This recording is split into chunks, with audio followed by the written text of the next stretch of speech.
எந்த ஒரு வித்யை அநீதியின் வழியில் பிராப்தத்தை அடைகிறதோ அந்த வித்யை சங்கடமான நேரத்தில் கைவிடுகிறது.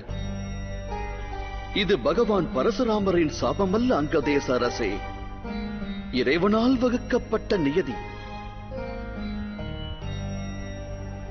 ஆனால் விருப்பம் கொண்டு அவ்வித்யை நான் அரும்பாடுபட்டு கற்றது உண்மை வாசுதேவரே.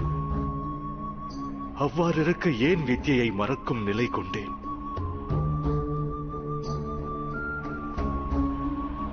அந்த வித்யை கற்க முயன்றதன் காரணம் என்ன அங்கதேசத்தரசே? நீ உண்மையில் வித்யின் மகத்துவம் அறிவாயா? அகிலத்திற்கு நன்மையை உருவாக்குகின்ற நல்லெண்ணம் ஒன்று கொண்டுதான் அக்கலையை பயில முற்பட்டாயா? இல்லை நேர்ந்த அவமானத்திற்கு பழிவாங்குவதற்கு அக்கலை பயில முயற்சி மேற்கொண்டாயா? உண்மையில் குருவிடம் வித்யை பயில்வதற்கு அரும்பாடுபட தேவையில்லை கர்ணா.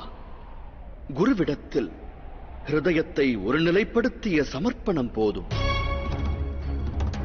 ஞானம் என்பது ஆத்மாவின் மற்றொரு வடிவமாகும். அங்கதேச அரசே, நீ ஒரு புத்திமானாவாய்.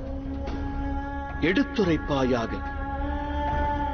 குருவிடம் வித்யை கற்கும் வேளையில் ஏன் மனம் சமர்ப்பணம் செலுத்துவதில்லை?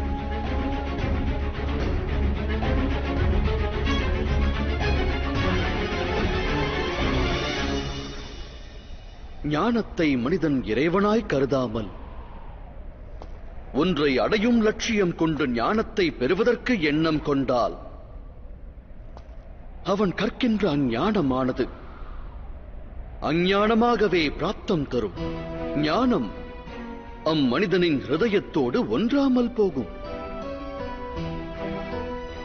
வஸ்திரங்களில் அழகிற்காக தீட்டப்படும் வண்ணமானது கதிரவன் பிரகாசம் முன்னால் மாயமாவது போல் காணாமல் போகும். எவன் ஒருவன் அற்புத ஞானத்தை மோகம் விடுத்து பிராப்தம் பெறுகிறானோ அது அவன் ஹிருதயத்தில் உரைகிறது. ஆனால் எவன் ஒருவன் வேறொன்றை அடையும் ஆசையில் ஞானத்தை பிராப்தம் பெறுகிறானோ அவன் சிறப்பை பெற வேண்டும் என்ற எண்ணத்தில் வாழ்வை கழிப்பானே தவிர உத்தம நிலையினை அவன் அடைவதில்லை. அன்று நீ பெற்ற ஞானத்திற்கு பின்னால் ஆசை ஒன்றும் இருந்தது. பகவான் பரசுராமரிடத்தில் சரணடைந்தும் மனம் சாந்தமடையவில்லை. எவ்வாறாவது அர்ஜுனனை வீழ்த்த வேண்டும் என்ற பழி உணர்வே வியாபித்திருந்தது. புறப்படும் முன் ஒன்றை உணர்த்திவிட்டு செல்கிறேன். தலை சிறந்த வில்லாளன் என்ற பெயர் பெற்று திரும்புவேன். தமது சீடனை விட சிரேஷ்டன் என்ற நிலையை பெறுவேன். அடைந்த ஞான பிராப்தியில் மோகமானது கலந்திருந்தால் கற்ற வித்யை மாயமாவதும் சகஜமானதுதானே கர்ணா? என் மனதில் அந்த மோகம் விளைந்தது உண்மை. ஆனால் நான் கொண்ட மோகம் தவறென்று எனக்கு தோன்றவில்லை.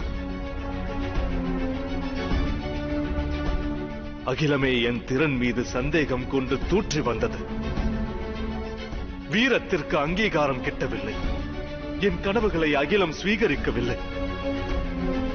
இவன் குலத்தில் தாழ்ந்தவன் என்று கூறி என்னை அவமதித்து வந்தது. தந்தை கூறும் சொல்லினை கேட்பாயாக. தாழ்ச்சி குலத்தில் பிறந்தவன் வீழ்ச்சி அடைவான் என்றும் உணர்வாயாக.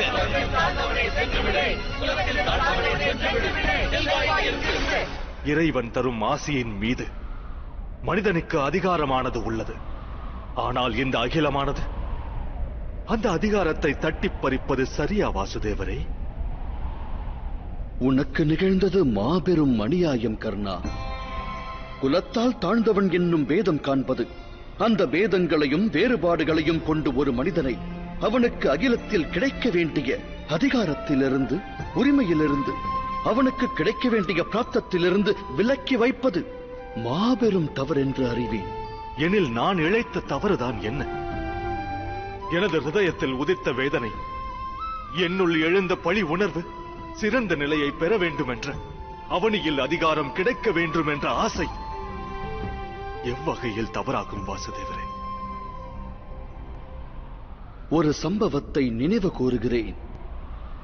கிருதவீரியனின் புதல்வனான கார்த்தவீரிய அர்ஜுனன் என்னும் நாமம் கொண்ட சத்திரிய அரசன் மகரிஷி ஜமதக்னியை ஒரு நாள் வதைத்தான். அப்போது அவரது புதல்வர் என்ன செய்தார் என்று அறிவாயா?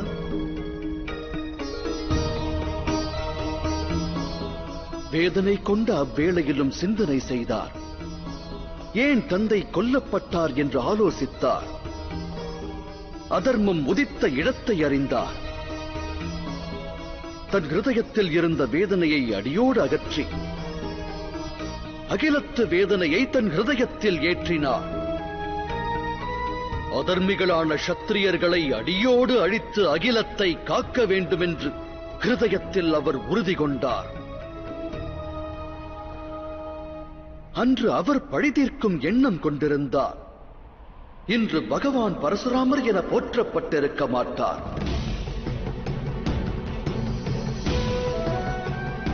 கூறு கர்ணா, உன் மனதில் ஏற்பட்ட வேதனையும் வலியும் உண்மை என்று அறிவேன்.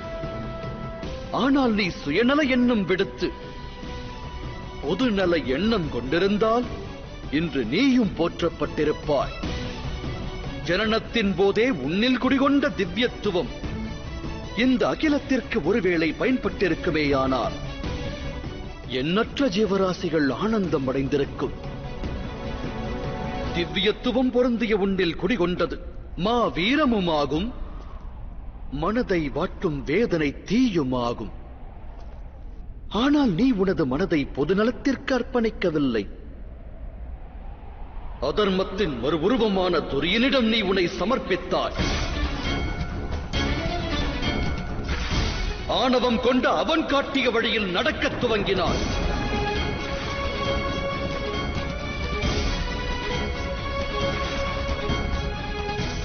சற்றே உனது நிலையை எண்ணிப்பார். வாழ்வில் அதர்மத்தின் தரப்பை உனதாக்கினாய். அன்று பாஞ்சாலி துகிலுறையப்படுகையில் அவள் மானம் காக்கத் தவறினாள். ஈன்ற தாயின் வேதனையையும் அறியத் தவறிவிட்டாய். உன் சகோதரருக்கு பிறந்த 2 புத்திரர்களை நீ மண்ணில் சாய்த்தாய். இன்று நீ தர்ம வழியிலிருந்து தவறி கற்ற வித்யையை மறந்து வாழ்வின் சந்தோஷத்தை இழந்து உடன் பிறந்த அனுஜன் கரம் கொண்டு மடிய காத்து நிற்கிறார்.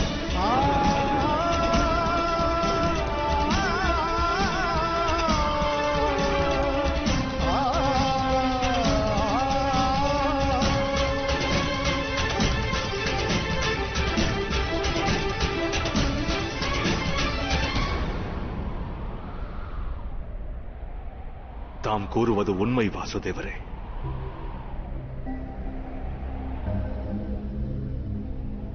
ஆனால் என்னால் வித்திரன் துரியோதனனுடைய நட்பையும் மறக்க இயலாது. எதை நட்பு என்கிறாய் கர்ணா? தாழ்ச்சி குலத்தில் பிறந்த உன்னுடைய நட்பை பெற்றவுடன் அவன் அஸ்தினாபுரத்தில் தாழ்ச்சி குலத்தில் பிறந்த அனைவருக்கும் உயர் நிலையை தந்தானா? அவன் சமுதாயத்தில் வேதனையில் வாடியவரின் வேதனையை நீக்கினானா? இல்லையே. அவன் செய்தது என்ன?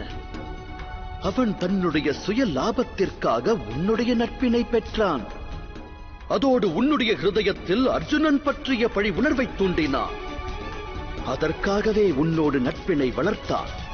அன்று ஒருவேளை நீ உனது துக்கத்தை விலக்கி உலக துக்கத்தை உனதாக்கியிருந்தால் துரியன் விரித்த மாயவலை பற்றி அன்றே நீ அறிந்திருப்பாய்.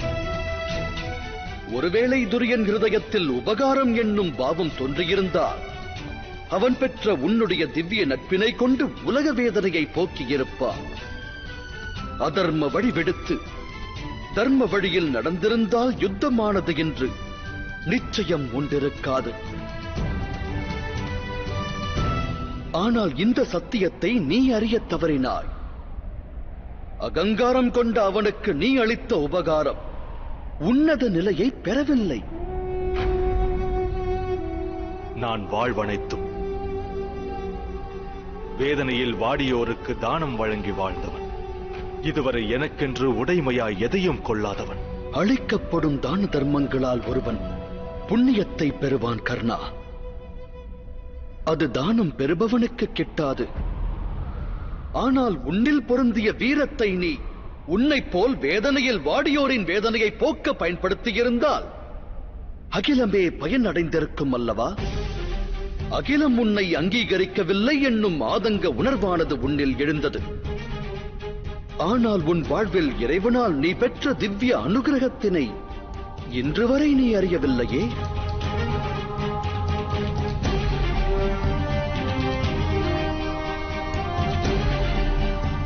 ஒரு சத்தியத்தை உணர்வாயாக. இந்த அகிலத்தின் நன்மைக்காக வாழ்பவன் வாழ்வில் உன்னத நிலையை பெறுகிறார். ஆனால் தன்னுடைய நலனையே கருதி உலகில் வாழ்கின்றவன் தான் வாழும் காலத்தில் இந்த உலகிற்கும் தனக்கும் தீங்கையே விளைவிக்கின்றான். குருக்ஷேத்திரத்தில் ஏற்பட்டிருப்பது பெருநாசம். இந்த நாசத்திற்கு காரணம் துரியனோ காந்தார அரசரோ அல்ல. இந்த பாவத்தை இழைத்தது 3 மாவீரர்கள்.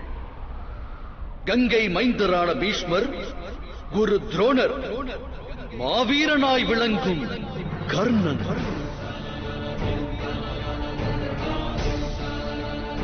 தாம் மூவரும் அன்றே தாம் கடைபிடித்த தர்மம் விடுத்து அகிலத்தின் நலன் கருதி இருதயத்தில் எண்ணம் கொண்டிருந்தார். துரியனுக்குள் ஆணவ எண்ணம் தோன்றியிருக்காது. யுத்தமானதும் உண்டிருக்காது.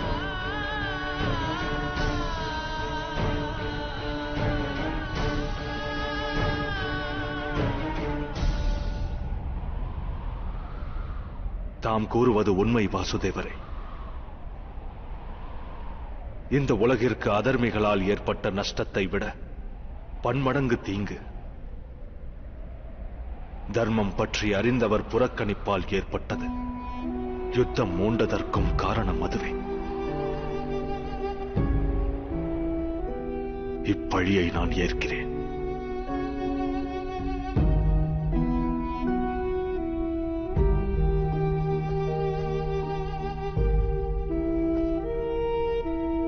எப்போதும் அவகாசம் உள்ளது.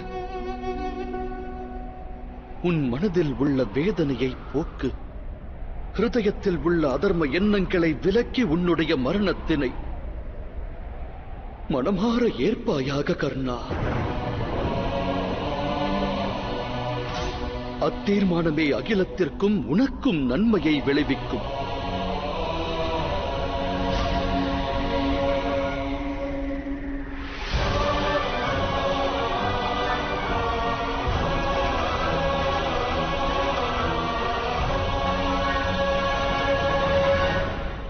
நான் தம்முடைய ஆணையை ஏற்கிறேன் வாசுதேவரே. மரணத்தை ஸ்வீகரிக்க சித்தமாகிறேன்.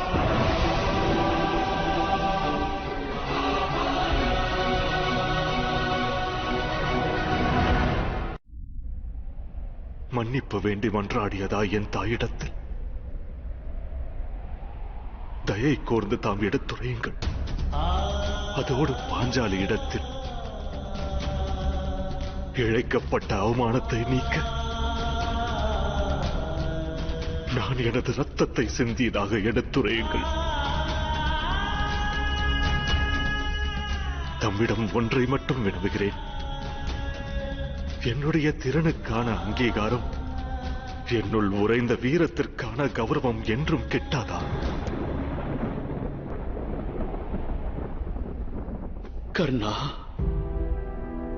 நீ உன் கரத்தில் வில்லேந்தாத வேளையில், நீ பயணித்த ரதத்தின் சக்கரம் பூமியில் புதைந்த நேரத்தில், கற்ற திவ்ய வித்தியை நீ அடியோடு மறந்த சமயத்தில், கிட்டியது நல்லதொரு சந்தர்ப்பம் என்று உன்னை வதைக்க முற்படுகின்றோமே கர்ணா.